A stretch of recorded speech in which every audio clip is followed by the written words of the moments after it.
Welcome. In this video I will show you how to put your iPad Pro M5 into recovery mode. First, connect your iPad to either a PC or a MacBook or a iMac using USB Type-C cable.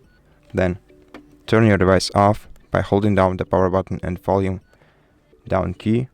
Slide the circle to the right to power it off, and then once the device is fully powered off, you have to quickly press and release the volume up key, and quickly press and release the volume down button, and then hold down the power button until the recovery mode appears on your screen. So volume up, volume down, power button, and just wait for the recovery mode.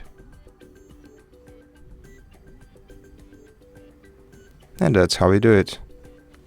Thank you for watching this video. If you liked it, please consider subscribing to our channel, leave us a like and a comment below, and I'll see you in the next one.